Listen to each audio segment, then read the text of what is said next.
Hey, everybody, all the casting for two people. Welcome to this special holiday episode. This is episode number 170.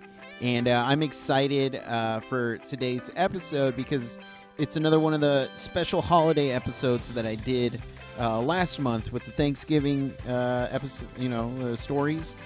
And once again, I have enlisted the help of my secret stage brethren, to once again bring you some of our holiday stories. Most of the stories here are about Christmas and New Year's. I myself have a story that I will be telling, and I'm very excited. One of the things I want to say, I want to thank XO Publicity for letting me use their wonderful holiday music that they put out every year.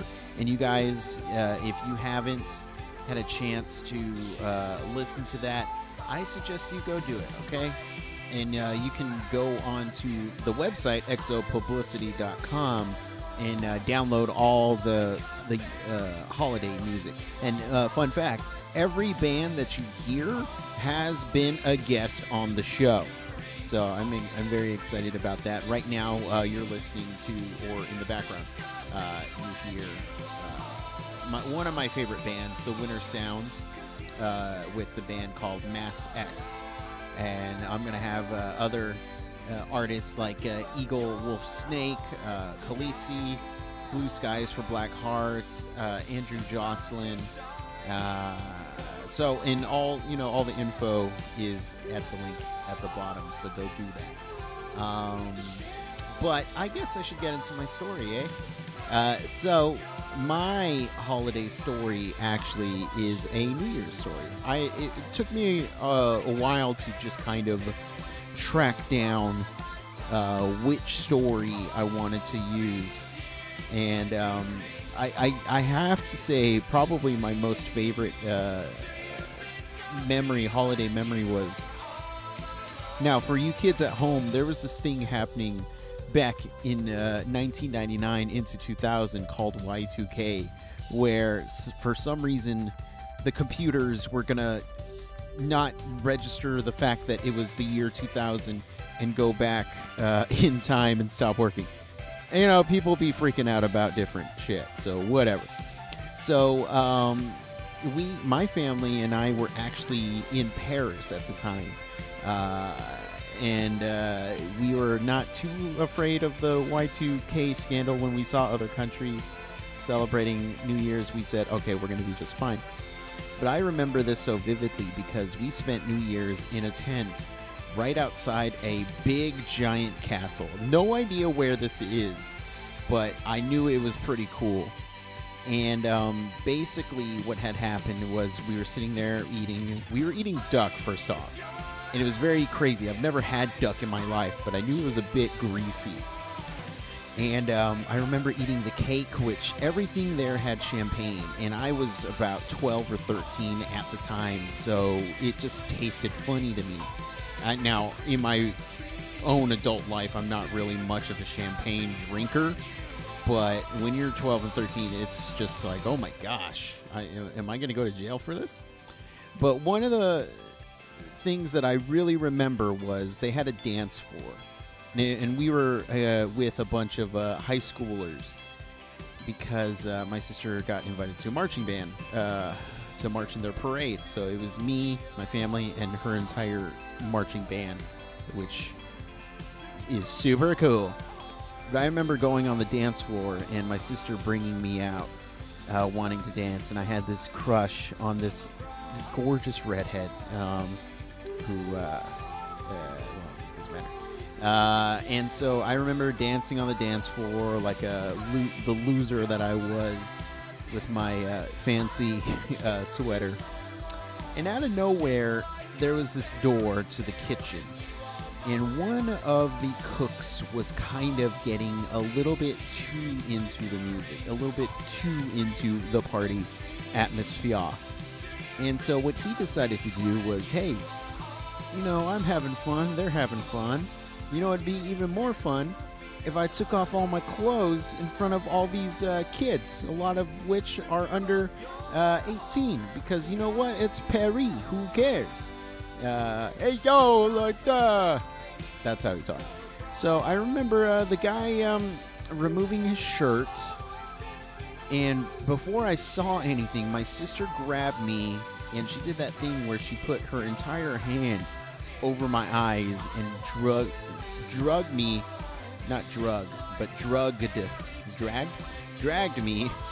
out of the dancing area. And apparently I heard horror stories that he actually did take off his pants and got to the underwear. Now, you think that, the party would have been shut down. But you know what? The party, not only was the party not shut down, but I don't know what happened to that cook. Apparently, he was sent home or he was fired. Hell, maybe they even had him on garbage duty. I have no idea. But thinking back at it, like, how inappropriate is that? A room full, I mean, probably not to him, but maybe he wasn't thinking. Maybe he had too much some of that champagne cake. But it was just so inappropriate that a full-grown man would want to take off his clothes in an entire room of nothing but high school kids, parents, and myself. Yeah, it's just it was fun, but not that cool. But anyway, so that's one New Year's I'll never forget. Yeah, I mean, I don't have force. I didn't see anything, so I don't need to go to the shrink. I'm good. I swear I'm good. I'm not crazy. I'm good. I don't have any repressed memories. Speaking of repressed memories, why don't we get into the other guests' stories? So here's how it's going to go. I have Mr. Dan. Then I'm going to follow it with Jared, a.k.a. Potato. After that, it's going to be Jordan. And to end this special holiday episode, we're going to go with Zachary, because he actually knows the story of Christmas, and we all need to be reminded of what Christmas is about. So let's get into this episode and enjoy your holiday. Happy holidays, everyone, and I hope to see you, I hope to talk to you in the new year.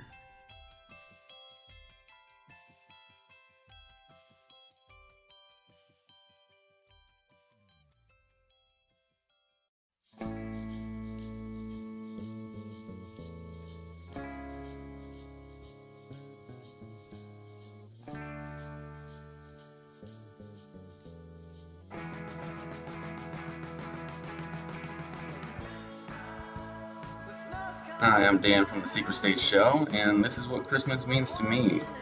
So, one of my biggest memories from Christmas is every year we gather at my grandma on my mom's side.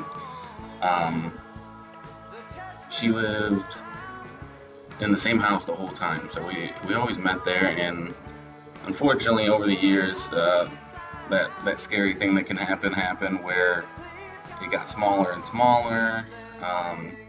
Unfortunately, there was a couple of divorces, things like that. But we still meet. It's not every year now, but we still go there, and all the food was home cooked. There was always a roast, and I guess I'll get to that part. I'm super picky, so one of the things I remembered is I was always made to eat all this food that I didn't want to eat. Because we were with family and everybody worked hard to cook it. But what I was kind of taught is like a cheating method is like we always had a ton of rolls, and I would just cut the rolls in half, and whatever food that I was forced to eat that I didn't want to eat, I'd put it on there and just make a sandwich out of it. And so that's something I still do to this day, where if it's if I'm eating something I don't want to, I try and like mix it in with something that I do like. Unfortunately, it kind of ruins the food that you do like, only temporarily. But also one of my memories is my cousin, who's like my best friend. I'm gonna be the best man at his wedding coming up. He's only 3 months older than me. We even went to high school together for the whole time. And my memory was we were really good friends, and pretty much every year, we'd open up all our gifts at our own houses, and we'd each bring like our favorite gift, like our best gift from our own thing, and bring it to the family Christmas event. And it was almost kind of like show and tell, but like for who got the cooler gift, and pretty much whoever you ended up playing with more, kind of told itself as the better gift. So sometimes it was board games, sometimes it was just something cool you could show off, like I got new shoes or whatever it might be. But that's a big memory of mine, and him and I are one of the few like family members that still exchange gifts. Because we don't really do that anymore when we do meet up for Christmas. But I also I feel like a lot of families are this way, because I've been to a couple of other, like past girlfriends, current girlfriends, like family gatherings. It was always, it makes it sound bad, but it's not meant to be bad, segregated, where like all the kids would go hang out and then all the adults would hang out. So it was the same way with us, where we'd go downstairs and they had like the coolest finished basement with a full wet bar. Obviously we're kids, so it was just drinking sodas, and they had a pool table down there, and we just go down there. Like the only time we'd come upstairs when it was time for dinner and time to open presents. But so I mean, Christmas is definitely a family time of year. It's a very different story than I told about Thanksgiving. I do relate it to, getting together and having time off to be with your family, and just kind of, enjoying everyone's company and getting to show, I guess, getting to show how you feel about everybody and spending time together, which is always nice. Especially like I'm not an overly family-oriented person when it comes to like extended family and whatnot. So it's that one time of year where I'm a little more okay with it, and I kind of look forward to it. But I think that might be kind of it. Like Christmas to me is opening presents, hanging out with the I guess my generation of the family, shooting pool with all the kids, and eating food I didn't necessarily want to eat. But family time's important. So I look forward to Christmas every year, and I look forward to it again this year. I do love in my days now. I do love actually buying presents, which is hard because that's less money I can spend on myself. But I do like buying presents for everybody. I usually spend more than I should on the ones that do get presents. That's why I think I go all out. Is I have like 3 people that I actually buy presents for every year, and it's like it. So, for now though, that's my name's Dan. That's what Christmas means to me, and just in case Chris isn't gonna plug this, which I know he's going to because I've listened to Sunday Brunch, you can find this and everything else we do at secretstageproductions.com, and I hope you check it out.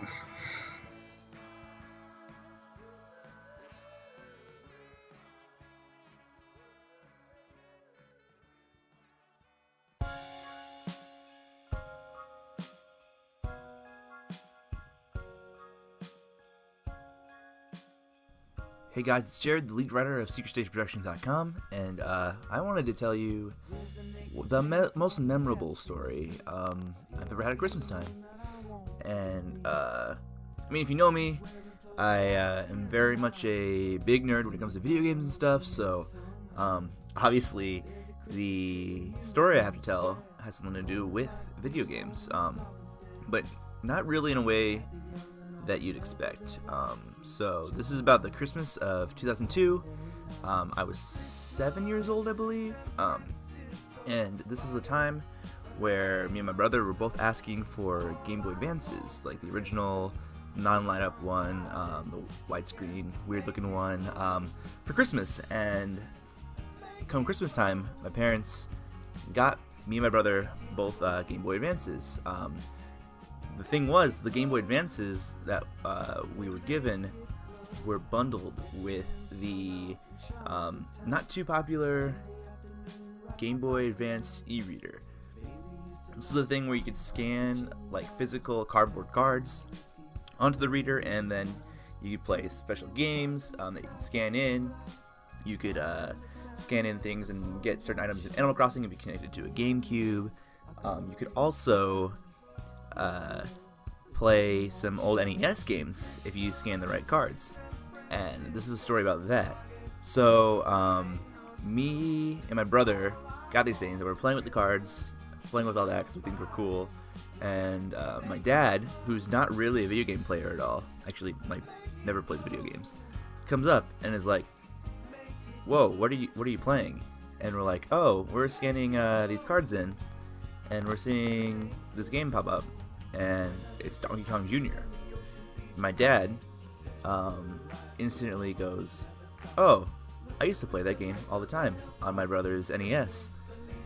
And this is the moment where I realized, oh, video games are something special. Video games bring memories to people, even if you don't play video games all the time. And so I just remember me sitting down with my dad, scanning in these cards and loading up Donkey Kong Jr. and us just taking turns going back and forth of playing Donkey Kong Jr. And it was one of the most memorable experiences I have with my dad. Just realizing that, oh, okay, video games can transcend generations very easily, and especially Nintendo games have that magic to bring families together and bridge those gaps between generations. And it was just something special of me and my dad and my brother just sitting down playing Game Boy Advance, which my dad never did because he was never interested in the video games we were playing. So it is very special. Like, my dad is the reason I am very into Pac-Man, very reason I love Donkey Kong a lot. And yeah, I just wanted to tell this wonderful little story about me and my dad in this Christmas time. Also, I got that Game Boy Advance and got Pokemon Sapphire that year, or the upcoming year, whatever, something. But yeah, thank you for listening.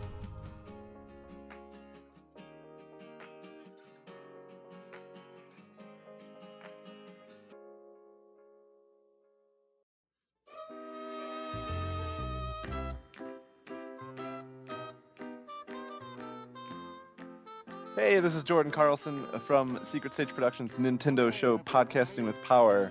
And my New Year's story is, one year we had Allison's grandparents in town, and they came over to my parents' house to meet them, actually, for the very first time. And we were both really nervous because both sides of our family, they haven't really gotten together before.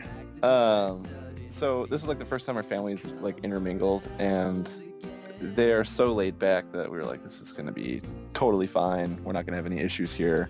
And we totally didn't, but just going into it was just terrifying. Her grandpa's somebody who talks a lot. You know, my dad talks a lot, and we were like, this is going to work, because once they start going, you know, they're never going to stop, and, you know, before we know it, we'll be through the night, and it's not going to be a big deal. So they come over. All of our attention's focused on this, and it's just the most exhausting night. You know, we're downstairs. Her grandpa doesn't follow sports or anything, and you know, if there's a game going on, so my dad just keeps talking about the football game, and I'm sitting there like, oh my god, dude, like, fuck, because I know like your grandpa's like not into football, and I was like, Jesus, this is like overanalyzing like everything that's being said. And then her grandma has celiac, so she has a gluten allergy. So my mom, of course, bakes a lot, she cooks a lot, you know, and there's like a smorgasbord of things to eat, and she knew that she had that gluten allergy, so she actually had a few special things for it. But the whole time I'm like, oh man, like, should I feel bad? Should I feel bad eating this? Like, we have all this laid out on the table, and, you know, so like, there's just all these like dumb small things that nobody ever thinks about, that her and I are just sweating about like all night. So we go through this exhausting evening of like just over listening to everyone and what they're saying, because we know how both parties feel about certain things, and this is like, of course, during the presidential election, and I won't get into details of who supports who, but we had, different sides of the spectrum, and a political commercial had come on making fun of one of the, candidates, and, I was just like, someone's gonna say something and it's gonna ruin everything, and it was awful. But come to the end of the night, things slow down, no big deal. It turns out it went really well. They had a great time. We leave, and this is really where the story gets super fun.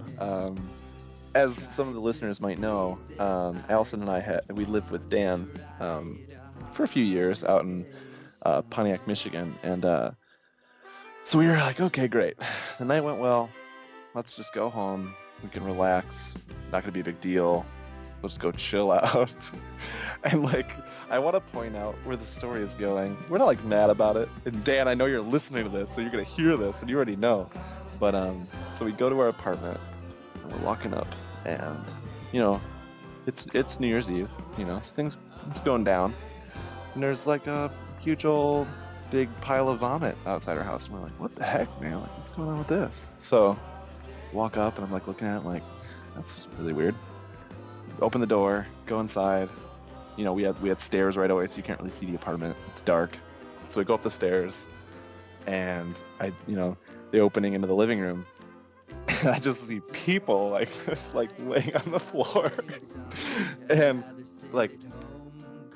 just people sleeping on the couch, on the floor, and I couldn't, it was just so hard. I could just see silhouettes in the window, the light coming through the window. And there's just beer cans and just everywhere. And I was like, holy shit. This is not what I expected. We had no idea that there was going to be a party here. And we were looking forward. We were going to come home, hang out in the living room, do, maybe cook something up real quick. And we're like, holy shit. And then it's we realize the floor is wet. We're like, the floor is wet? What the fuck? So Allison's cleaning up beer and stuff. And there's clothes around the table. And, we go in our room, and we're sitting in our bed, and we're like, dude, what the fuck happened? And obviously, we knew, there's a party, a New Year's Eve party, but we just had no idea what was gonna happen. We're like, dude, it's fucking huge ass party. What the fuck? And the next morning we wake up, and of course, Dan had a good time, but he wasn't there. We're like, where the hell's Dan?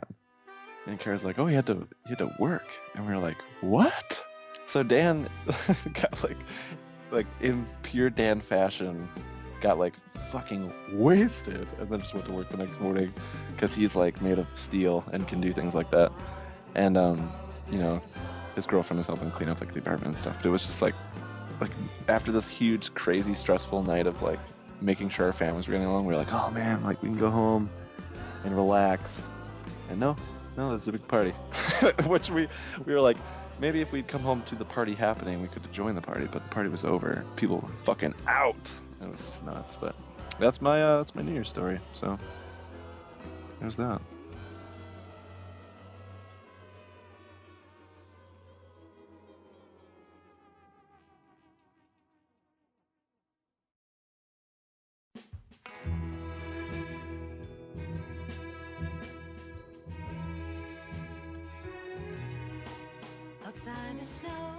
Hey everybody, this is Zach, and I am the founder of SecretStageProductions.com, and I host Podcasting with Power, a Nintendo podcast over there. I also am part of Zach and Hales Make a Podcast. I am the Zach part of that. So when Chris asked for us to, give a Christmas story, I thought I'm kind of a weird guy to ask. People don't often associate me with stories like that, but here goes. Here is the story of Christmas. I guess that's what he wants me to do, so here we go. So about 2,000 years ago, God, God, he sent the angel Gabriel down to a young woman who was living there in Nazareth, which is in the Middle East, the Fertile Crescent. That girl's name was Mary, right? She was a virgin. She was engaged to someone named Joseph, but she was a virgin. So, they're just a couple. They're going to get married. Yeah. So Gabriel comes down and he says, I guess this is from what I understand. He says, here's a baby. God wants you to have a baby. So we're going to do that. Don't be afraid. It's all good. We'll take care of him. Just here he is. You got to call him Jesus though. Okay? Is that cool? And he'll be the son of God, and his kingdom will never end, all of that stuff. So Mary was kind of like, whoa, this is a lot to take on all at once. I don't really know if I can sign up for that kind of commitment. Gabriel convinced her that it was all good. So then Gabriel also mentions, no one ever talks about this part of the story, that Mary's got this sister Elizabeth, who's apparently a little old. People are thinking you're too old to have a child. But Gabriel says, she's going to have a baby too. He is going to pave the way for little Jesus. So, go let them know that they're going to have a baby. So she does. She visits her, I say sister? It's her cousin. It's her cousin. She goes and visits her cousin and her husband, and explains, hey, you're gonna have a baby. He's gonna be called John. And then she stays there for a little bit and then goes home. So Joseph, of course, is a little taken aback when he finds the news, because he's they're not married yet, and that's always kind of difficult in and of itself, but also because his fiancée is allegedly a virgin. So he's kind of like, maybe we should be married. Has an angel come and say, hey, don't be afraid to marry Mary. That's all good. And explains that Mary was chosen, so not to be weary about it. The baby's name means savior, so just let it ride. So they do for a little bit. They live in the Roman Empire at this point. And so the Roman Empire, of course, they were all about taxes, because that's how you keep a society afloat. So they wanted to take a little census. But back then, the way they would do a census you'd have to go back to where your family was from, right? So Joseph's family was not from Nazareth; they were from Bethlehem. So that's how they ended up there. They had to go back, but a lot of families, right around that time, a lot of people going back. So that's why, of course, when they get there, they have a lot of trouble finding somewhere to stay. There's not, no vacancy. So I'm a little fuzzy on it, because from what I understand, they go there because that's where Joseph's family is from, and yet they can't stay with Joseph's family. I don't know. But anyway, that's not gonna fly. So finally, they end up sleeping in a manger, I guess is the word. I was gonna say barn, but that might offend people. Not that this story thus far, probably hasn't. But anyway, so they're in their manger, hanging with the animals, and boop, there's the baby Jesus. He's out there. They wind him up in some cloth, keep him warm. And then, far outside the hills, you have these shepherds who are just hanging out outside, middle of the night, on what we now know as Christmas. And an angel appears before them and explains, hey, boom, I don't know if you heard, but there's a baby over there, so why don't you, go talk to it, because, that's going to be your savior. He's a baby right now, but, it'll be a big deal. Give it some time, but just go, go see it. So they go into town, they find the couple and Jesus, and they start telling everybody, hey, this kid, he's the son of God,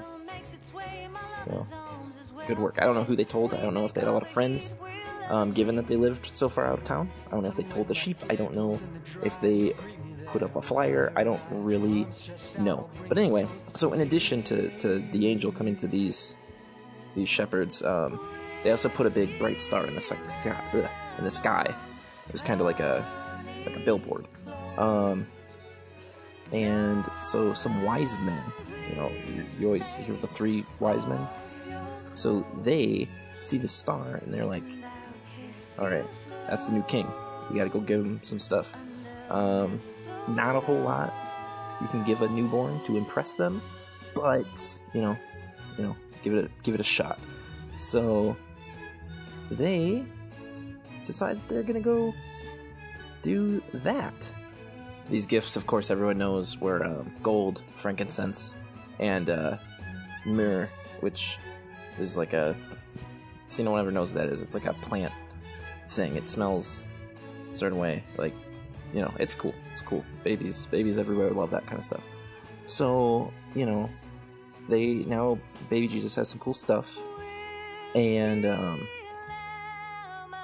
problem is there was already a king at this point, and so he wasn't going to be really cool with the whole like, hey, there's a new king, especially the whole Son of God thing that can make you feel a little inferior. So I kind of I get it. So King Herod, an angel of course showed up, because that's how messages were conveyed back then, and tells Joseph like, hey, you got to take Jesus and Mary and go to Egypt, because the king is going to try to kill little Jesus. So wait until I tell you that it's like all clear, all oxen free, and then you guys can head on back. And so they do that. They wait. The king eventually dies, and then he of course in that time frame was trying to kill all the little kids, because he didn't know which one was going to be a problem for him. But eventually he dies, and another dream Joseph has, angel shows up, says, hey, head on back to Israel, you're good. So they go back, and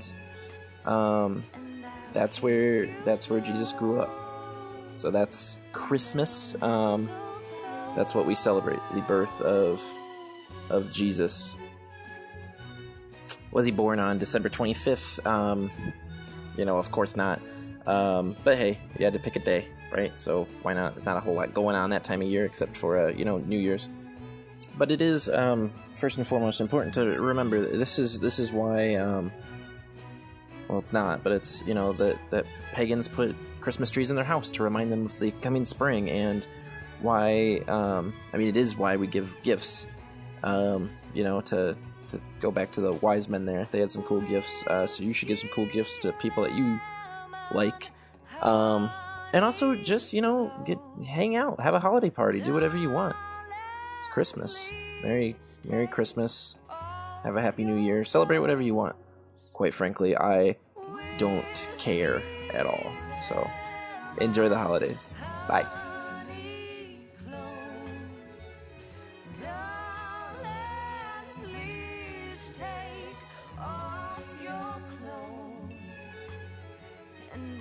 Kiss you slow under mistletoe.